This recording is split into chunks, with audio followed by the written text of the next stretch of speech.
So the new large content update for my favorite live service video game Warframe was out for some time, and of course me being the third best part-time Warframe slop maker, I had to give you all, my lovely audience, the single best analysis of it. Yeah, this! And definitely not the fact that I can't physically pull any views talking about anything other than the gay space robot game. Don't blame me for being honest. It's hard to live in a war zone of a third world totalitarian country as is. Lately, my village is getting nuked harder than the Steel Pass Grenier being nuked by my brand new Uriel. But still, I'm really passionate about the game and its direction, and I love it. But love can sometimes be really rough, just like the whole Old Peace update. It's rough. It's really rough. And there's a lot to unpack. All of this update's content is locked behind a brand new quest, so let's talk about it. The old piece.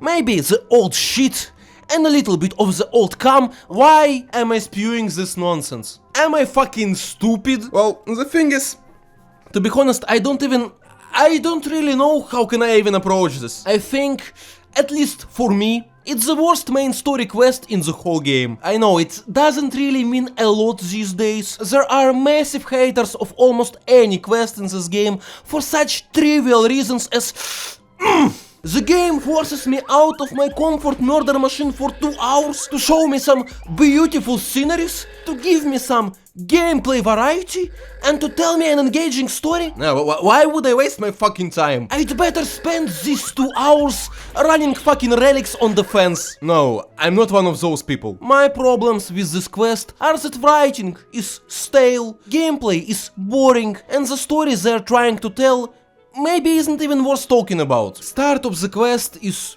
pretty solid. You're rising from the ashes as the Excalibur Prime. Just look at him. Look at him.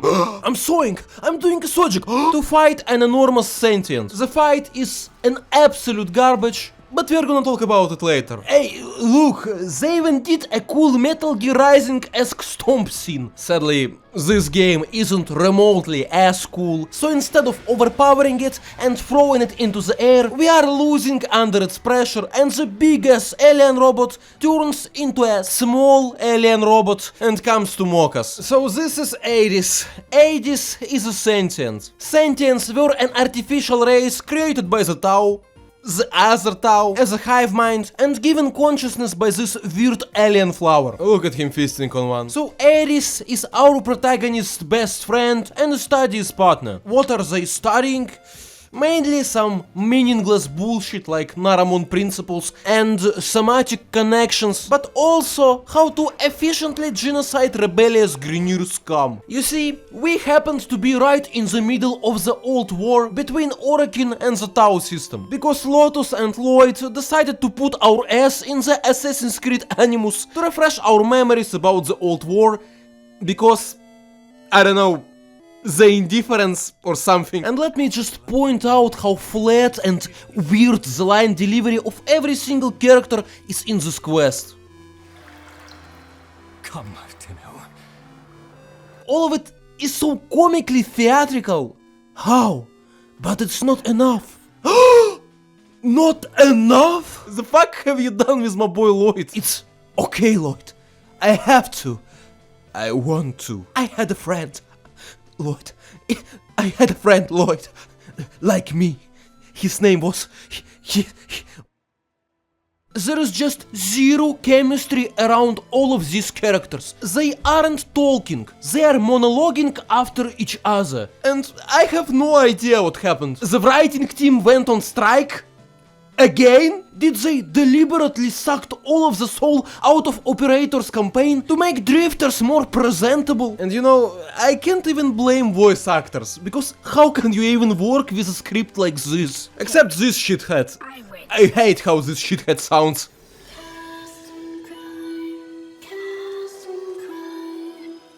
So, the old peace takes place during a peace treaty between the Orokin Empire and Tau. There is a faction of rogue Grenier called the anarchs who think that sentients are still just mindless, soulless machines and they want nothing to do with them after what they have done during the old war. So the anarchs are trying their hardest to sabotage the treaty. The anarchs leader's name is Galastra and she has no personality, like exactly zero personality. It's the most nothing character in the whole game. I never thought I would miss fucking Chancellor Wayhack or Captain War or Kuva Queen's right testicle. So Galastra captured one of the sentients and turned them into a mindless killing machine. Very sad, considering that I have to listen more of Adie's singing. I want to fucking die after hearing it. And I fucking listen to Blady. You can see here Adie's throwing away a mask that made his unique sentient features more comprehensible for humans, more easy to read, easy to control. It may symbolize his disdain for humanity, his desire to rebel. Maybe he doesn't believe in this peace anymore. Maybe he doesn't want this life of serving those who have such a massive disdain for his own kin. Ah, never mind, he's fucking picking it again after a minute. Sometime during this, our professor, Archimedean Itzel, asks none other than Bellas to help him to deal with the anarchs. The blue boy agrees, just to immediately stab us in the back. Ooh, it made Adie so angry, he turned into a biggest angel from the start of the quest and murdered our operator in a frenzy. Well, I guess the anarchs were right about sentients being mindless killing machines all along. Never mind, he's gonna resurrect us, sacrificing his own life. So sad. You might ask, who is this? I don't remember. Now this made our protagonist very mad. This made our protagonist go Bebzeo. So he was forced to walk his way through like half of the moon's surface until he found a crucified demon Warframe. They're laughing at you up there, kiddo.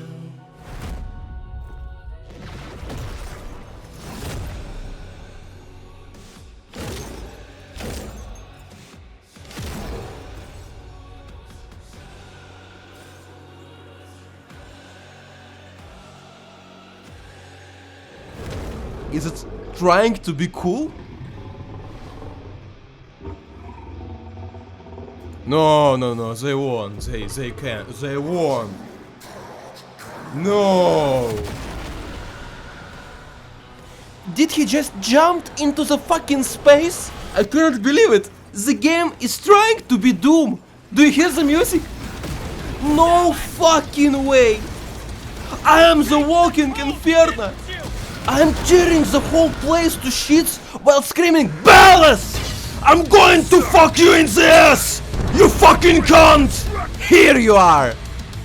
No, it's Margulis and she make us sleepy. She made us sleepy. They're physically incapable of doing anything cool, aren't they? Well, at least it was good as it lasted. On a completely unrelated note, Lloyd wants us to meet his new guests in an evil-ass demon portal here in Sanctum Anatomica. Undertale reference. Say hi to the Dark Triad. New Protoframes aren't inherently bad, but they aren't good either. Marie, the Protoframe of Wisp, is the better of the bunch. I kinda like her design. She's pleasant to look at. She has a very playful and whimsical vibe, like she's floating while delivering her lines, but still she retains an aura of mystique and detachment around her, which especially emphasized when she's speaking in gibberish. Lion is a Protoframe of Harrow. He always looks like he's about to shit himself.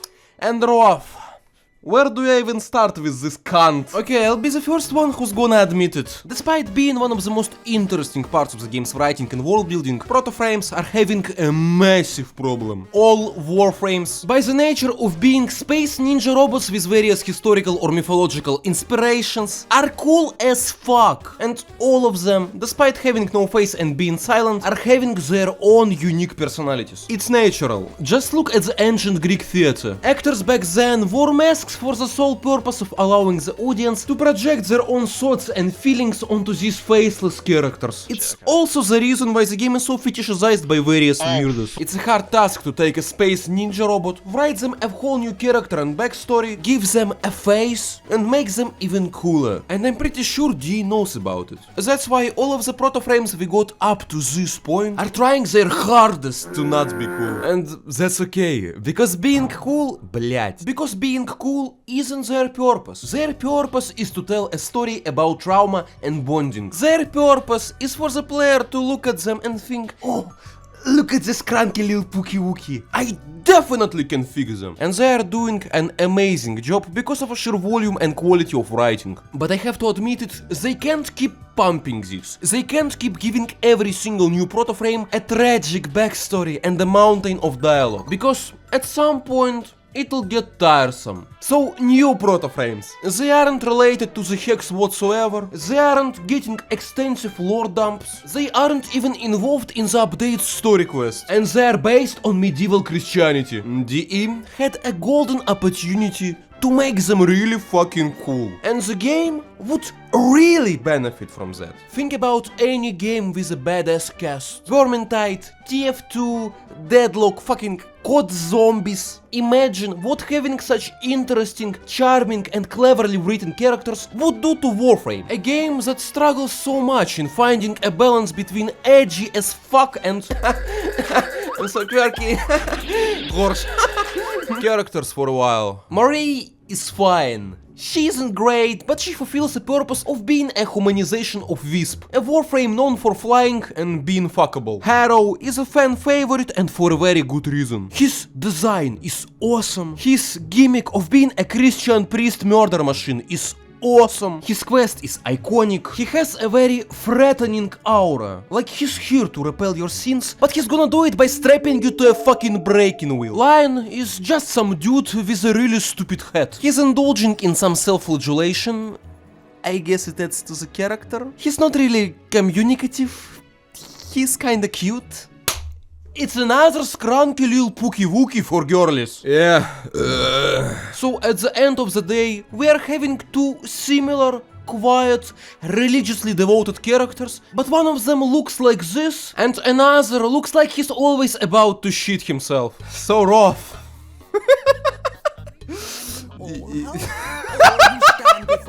You thought I hated Lion because of a sheer amount of time I spent bitching about him?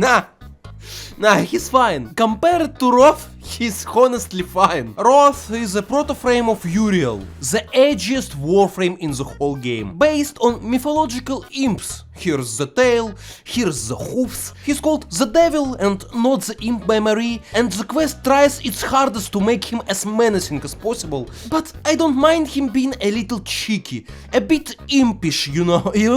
Roth looks like Oblivion Dark Elf, acts like Oblivion Dark Elf, and I swear he fucking sounds like one.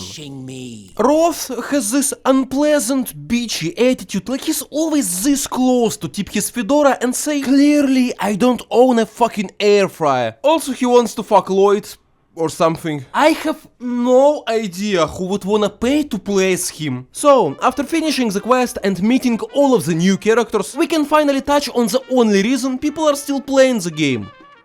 Gameplay, that is. This is what we are getting. No more extensive map notes, no reputation bounties, just this screen with just two new game modes. Kinda like Duviri. Would be a good time to plug my Duviri video, but it is so old and shit, so just don't bother. It is also similar to Duviri in a way that you can just boot it and the game will try its hardest to entertain your ADHD driven brain by throwing every single piece of content it has right in your face. The Descendia is a new game mode with weekly refreshing rewards where you have to ride a Terraria elevator across 21 floors of randomly generated missions stolen from every corner of the game, while getting rewarded in cash, new and, importantly, good old Arcanes, a currency for this update's item shop, and gambling tokens for Arcane Dissolution. This shit does everything to maximize your brain's dopamine production. The average run of the Descendia takes me like 30 to 40 minutes, during which I have approximately 0 opportunities to reflect on my past actions and think of my pathetic, shitty Warframe YouTuber life. Compared to the average of 215 during the 30-minute defense mission, and you know, it's not half bad. We are gonna talk about this piece of shit a bit later. The Perita Rebellion is not as good. The mission variety is limited. The talking heads are noticeably more annoying than the Protoframes from Descendia. Wild. You have 12 minutes to complete as many objectives as you can while gaining power-ups depending on your operator's focus school before facing one of 3 different final bosses.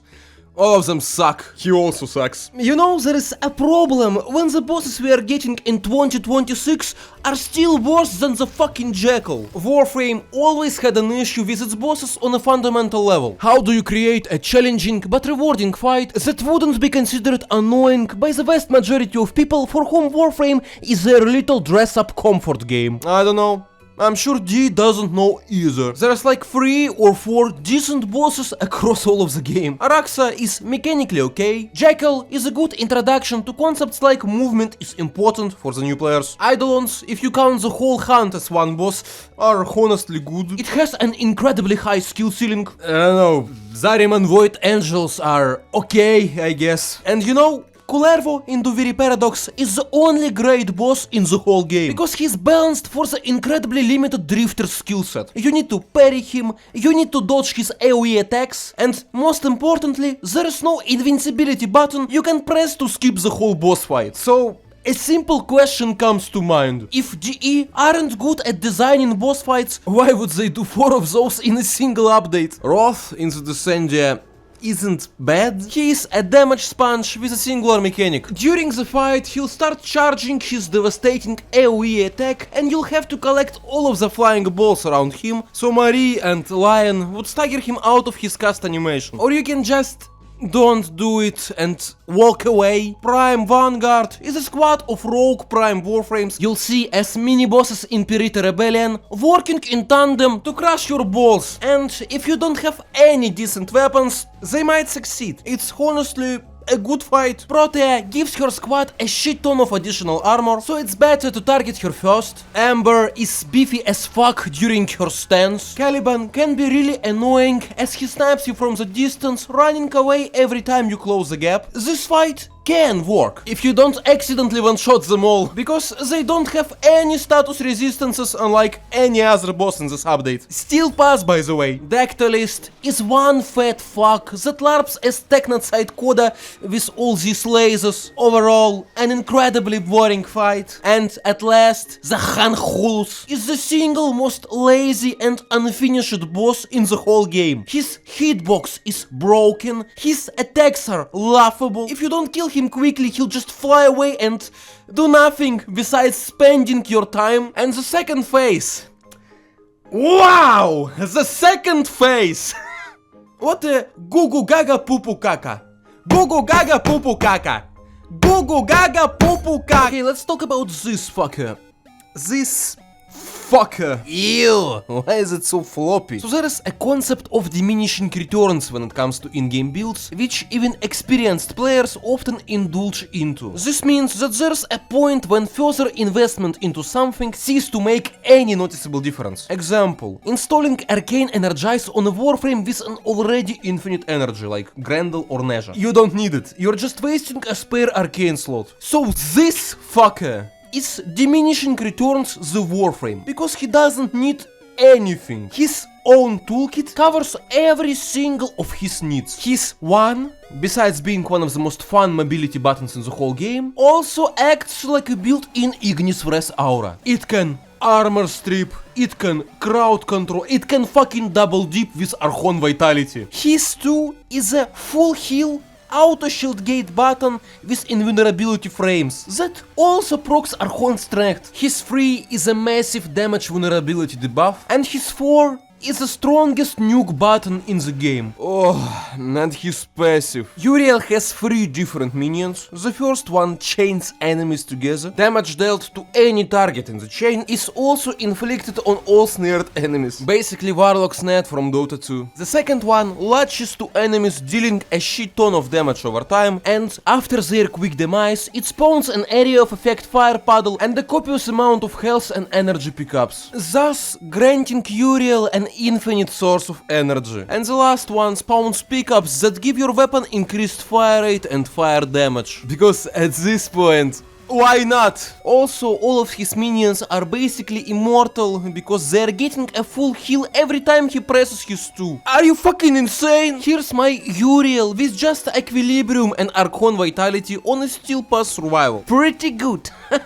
Except I lied. He doesn't have anything. My boy is naked with just Arcane Circumvent on level 2 covering his genitalia. We are gonna talk about it later. Just compare him with other S-tier characters in this game. Sarin needs shield gating to keep her alive and some way to generate energy. Mesa is really energy hungry. She needs duration for her shatter shield. She needs mobility. Dante, again, needs energy and cast speed. Even Octavia has problems going butt naked on Steel Path. Uriel is overpowered. Still not as overpowered as this cunt though. New weapons aren't really good. I guess the Galariac Prime seems like a decent melee weapon when using a primer. I don't know why I should choose this size over like 5 other much better sizes like Hate or Harmony. The pistol's gimmick is kinda stupid. Not a big fan of a dildo rifle either. But you know, take my words with a grain of salt, because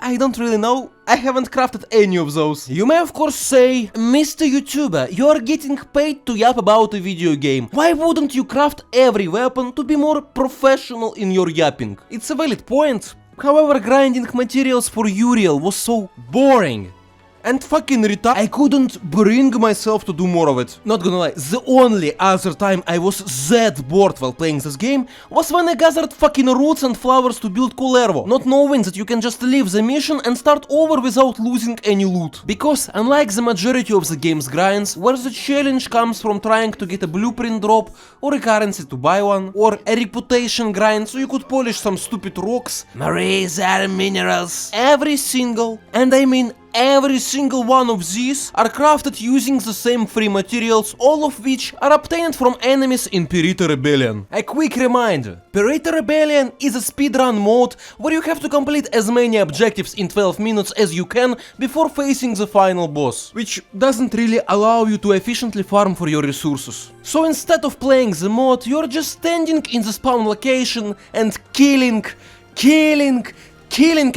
as many NPCs as you can in 12 minutes, and then you're fighting the final boss without any buffs you would get from completing the goals. And then you're queuing again to kill. The hardest resource to obtain there is Servioris. For a single 15-minute run of efficiently nuking my entire screen with Coda Patacist, I averaged 60 Servioris, so 240 per hour. To craft every single one of these, you need a total of 1220 Servioris. It's 5 hours of standing on the same place, nuking the entire screen with a single button, and occasionally fighting the worst bosses in this game's history. They aren't the worst, they are the worst. Good news, the drop rate is affected by resource boosters. Bad news, the drop rate is affected by resource boosters. And maybe it's my own issue that I don't want to rely on some randomly blessing me like I'm begging fucking starving gypsy child. It doesn't make the experience less painful. Of course, I could buy it myself with real cash money. Except I couldn't. They would block my account if they see any transactions happening on it. Why? Because I live in a third world totalitarian country, and lately my village is getting nuked harder than the Steel Pass Grenier being nuked by my brand new Uriel. But let's not finish the vid on such a dark note. There's some cool new stuff worth talking about.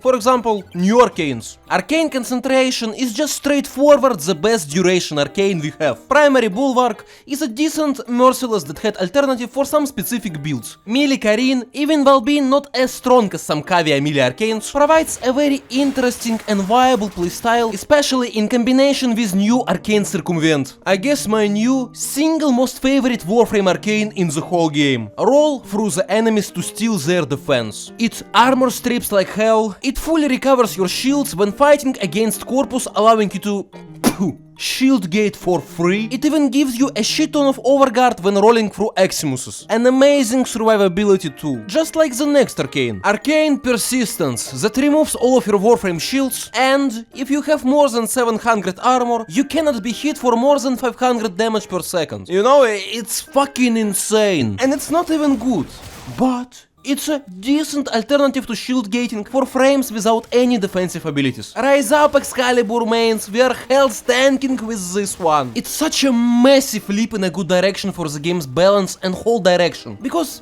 you know, they couldn't nerf these cans. They tried. They really tried. But every single time fucking Serene mains ate them alive. Oh no, my overpowered acidic urine mommy that nukes an entire apartment complex every time she sneezes isn't immortal anymore. Fucking Haddy! So making a decent alternative for people who's afraid to even touch this piece of shit like it's gonna give them syphilis was the best thing they could do. And the last and also pretty neat thing they added in this update were tactilist artifacts that, after you charge them with focus, unlock a devastating attack depending on your operator's focus school. You can buy those from Marie for a currency dropped from each respective Perita Rebellion boss. And unlike the Servioris grind, you are not standing in the same place, you are completing the objectives for this one. Still, I'm running only Naramon and the Nurik on my character. GE turned into breathable twinks after a new graphic update for some reason. So the grind wasn't that painful. You can also mod it using brand new modes and arcanes from Perita Rebellion, making your operator marginally better, while also giving you just a bit of complexity beyond maxing your focus school. Also, it finally gives a purpose to dozens and dozens of Eidolon lenses stacked in your inventory. I can't say that these things are particularly strong, or you definitely must grind for them, but they add a tiny bit of variety and complexity for people who want it.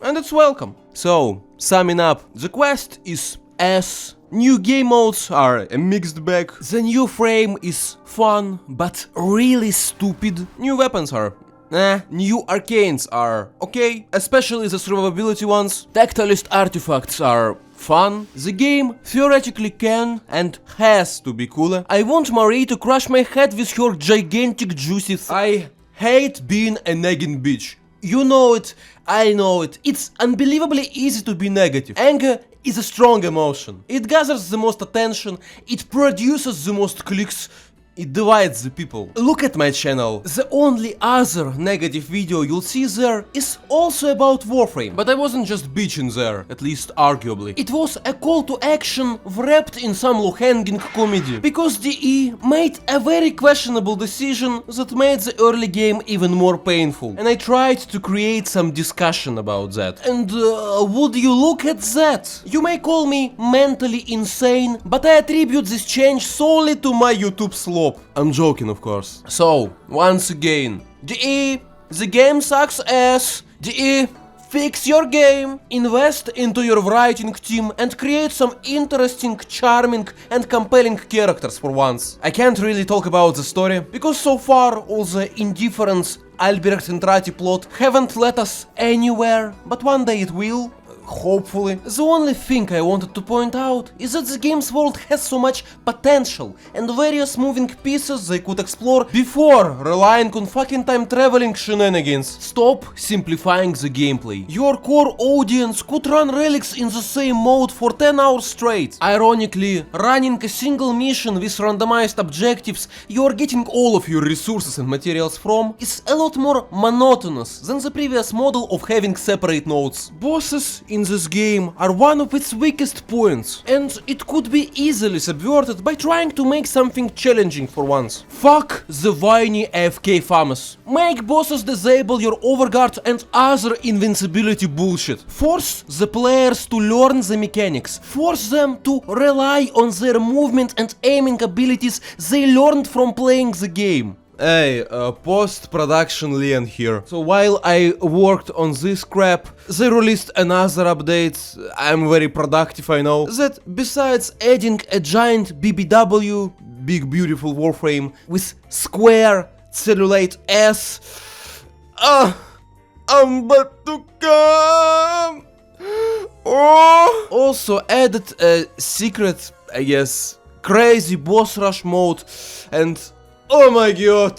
It's just what I wanted. The Prime Frames boss is the most fun I had learning any fight in this game. It's amazing. There's so much going on in this one. Whenever you are not fighting Walt on the field, you have to expect him to pop up in the middle of the map and start cosplaying as Revenant, doing his dance macabre. That applies a nullifier effect when it hits you. When he is on the field, he becomes your primary target, because if you won't kill him quickly, you won't kill him at all. Same with Amber. Off-field she'll occasionally charge a spirit bomb. You have to run away as far as you can. On the field, she'll target you with her beam attacks. You have to roll out of. There is Protest Flower that gives any of them an incredible amount of shields. Mesa is tanky as hell. There's a need to strategically use your Tectolist artifact to target more annoying frames before they started doing their shenanigans. It's good, I love this fight. Next one in a row are Tectolists.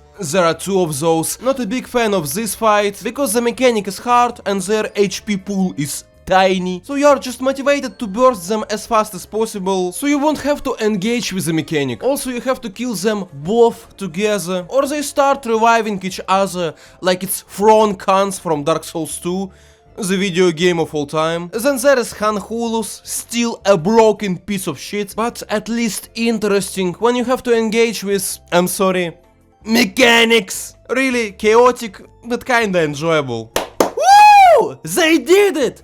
They finally did it! They did a good boss fight. I would say, if they haven't sharted right in my face with a fucking Archwing segment at the very end of the boss rush. And it's a fucking DPS check. I just can't pass the DPS check with my fucking Archgun. You know, I don't have a catalysator installed on it. It's just 20 platinum though. Oh yeah. I forgot. I guess I'm waiting for the next Nightwave. Fuck you. Fuck you. And at last, if I'm already LARPing as if some developer is watching this shit, disable the fucking Forge Craft time, I beg you! Thank you for watching, press the like button, join my Warslop Discord server, check out the membership options, I'm very poor, and have a good one.